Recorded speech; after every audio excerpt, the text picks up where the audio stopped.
Picture this. Sarah makes $65,000 a year working as a marketing coordinator. She's smart, college-educated, responsible with deadlines, and everyone at work respects her judgment. Yet somehow, every month feels like a financial disaster. Her credit card balance keeps climbing. She has maybe $800 in savings, and the idea of buying a house feels like winning the lottery. Now picture David, who works at the same company, earns the exact same salary, and started with the same student debt. But David owns a house, has $22,000 in his emergency fund, and sleeps peacefully at night knowing his money is working for him. What's the difference? Sarah thinks she's terrible with money. David knows something she doesn't. My name is Jimmy, and I spend way too much time thinking about money, investing, and the psychology behind how people use it. If you're someone who wants to understand money a little better, consider subscribing and giving this video a thumbs up. Here's what most people don't realize. When we say someone is bad with money, we're completely missing the point. Sarah isn't genetically programmed to make poor financial decisions.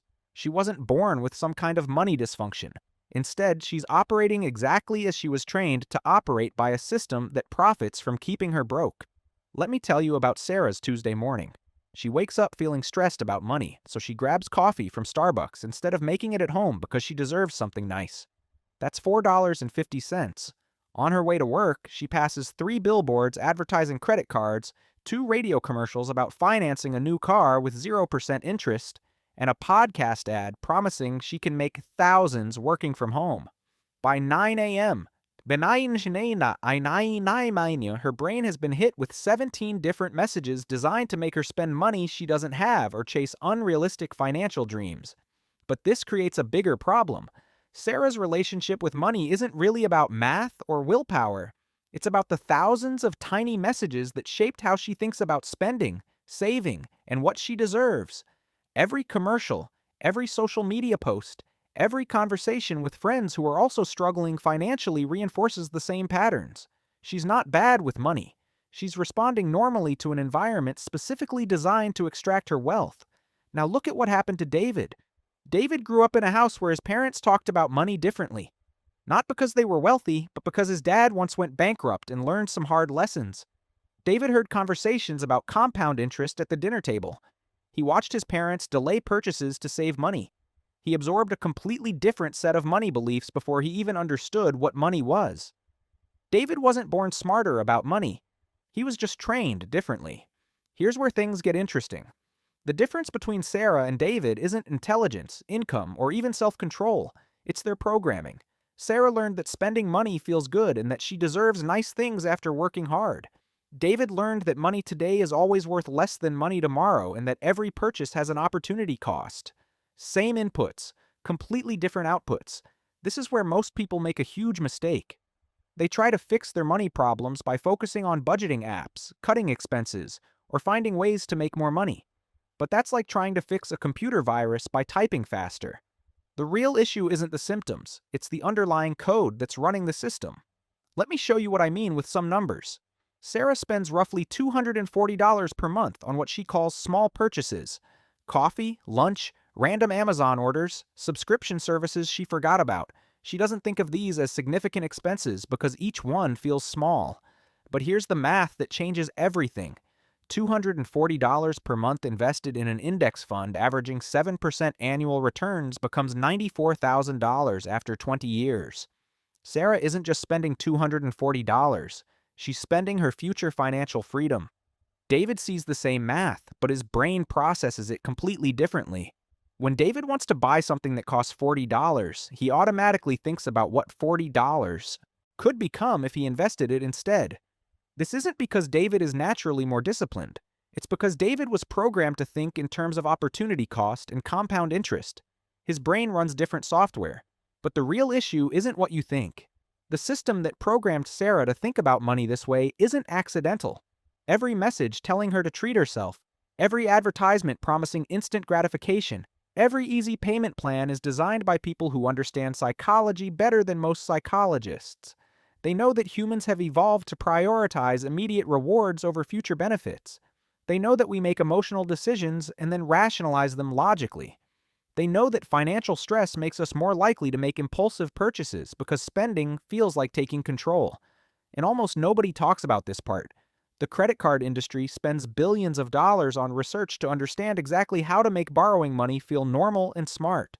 They hire behavioral economists, they study spending patterns, they test different marketing messages to see which ones trigger the most spending. Meanwhile, financial education in schools focuses on balancing checkbooks and calculating interest rates. It's like teaching someone to swim by explaining the physics of water while throwing them into the ocean.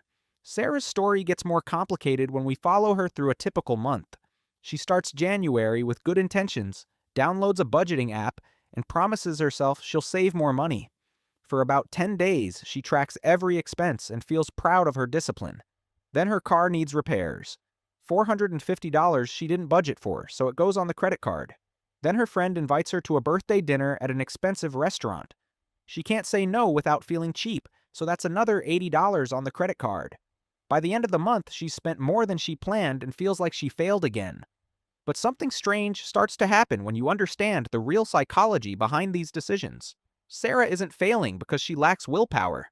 She's operating in an environment designed to make saving money as difficult as possible.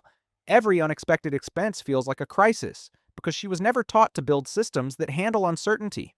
Every social situation becomes a financial pressure point because she was taught that spending money equals caring about relationships. David faces the same unexpected expenses and social pressures, but his programming handles them differently. When David's car needs repairs, he doesn't panic because he has an emergency fund specifically for situations like this. When friends want to go to expensive restaurants, David suggests alternatives or orders strategically because he was taught that true friends respect financial boundaries. David isn't more virtuous. He's operating with better software. Here's where it gets really interesting. The most expensive financial decision most people make isn't buying a house or a car. It's waiting too long to start investing. Sarah thinks she needs to pay off all her debt, build a 6-month emergency fund, and figure out her career before she can start investing. This sounds responsible, but it's actually costing her hundreds of thousands of dollars in missed compound growth. David started investing $50 per month during his first year of work, even while paying off student loans, because he understood that time in the market beats timing the market. Let me show you why this matters. Sarah waits 5 years to start investing, then puts away $100 per month for 25 years. David starts immediately and invests $50 per month for 30 years. Both invest the same total amount of money, but David ends up with significantly more wealth because those extra 5 years of compound growth matter more than doubling the monthly contribution. Now you might be thinking, this sounds like David just got lucky with better financial education. But here's what really happened. David's parents weren't wealthy or particularly sophisticated about money. They just understood one critical principle that Sarah never learned. They knew that money is emotional before it's mathematical. They taught David to feel good about saving money and to feel uncomfortable about debt. Sarah learned the opposite. She feels good about buying things and anxious about investing money she might need later. The turning point for understanding money isn't learning more complex strategies or finding higher-paying jobs. It's recognizing that your financial behavior is the result of programming that started before you could even count. Every family conversation about money, every commercial you watched as a kid, every financial decision you observed growing up created the blueprint for how you handle money today. This explains why smart, educated people can make terrible financial decisions while others with less formal education build substantial wealth. Intelligence doesn't override programming. In fact, intelligent people are often better at rationalizing poor financial choices because they can create sophisticated explanations for emotional decisions. Sarah's breakthrough happens when she stops trying to fix her spending habits and starts examining her money beliefs. She realizes that she spends money when she feels stressed because her mom always took the family shopping when things got tough. She avoids investing because her dad always said the stock market was gambling for rich people. She feels guilty about having money in savings because she was taught that keeping money sitting around was wasteful. None of these beliefs are rational, but they're running her financial life. David's advantage wasn't superior knowledge about compound interest or tax-advantaged accounts.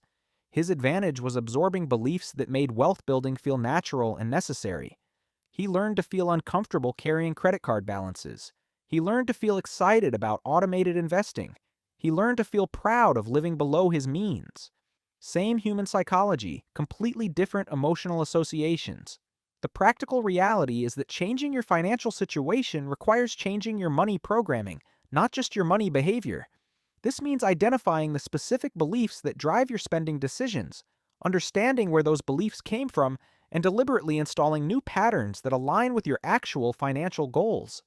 For Sarah, this looks like recognizing that buying coffee isn't really about caffeine. It's about feeling like she deserves something nice. Once she understands this, she can find other ways to feel deserving that don't cost money. For David, this looked like learning to feel anxious about debt and excited about compound interest before he ever understood the math behind either one.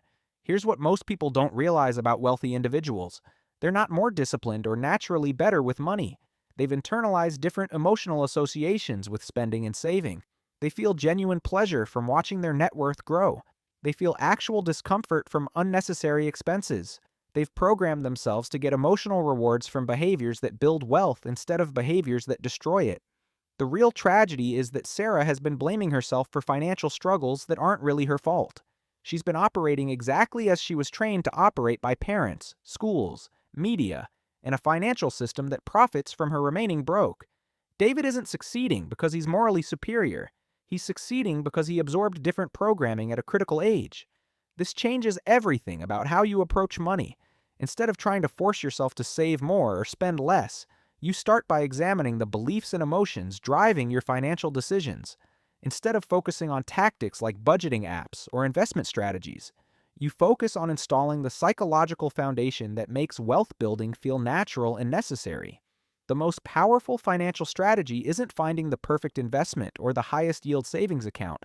It's programming yourself to feel good about the behaviors that create wealth and uncomfortable with the behaviors that destroy it. Once your emotions align with your financial goals, the tactics become easy. Until your emotions align with your financial goals, no tactic will work long term. Your relationship with money isn't broken. It's working exactly as designed by forces that understood your psychology better than you understood it yourself.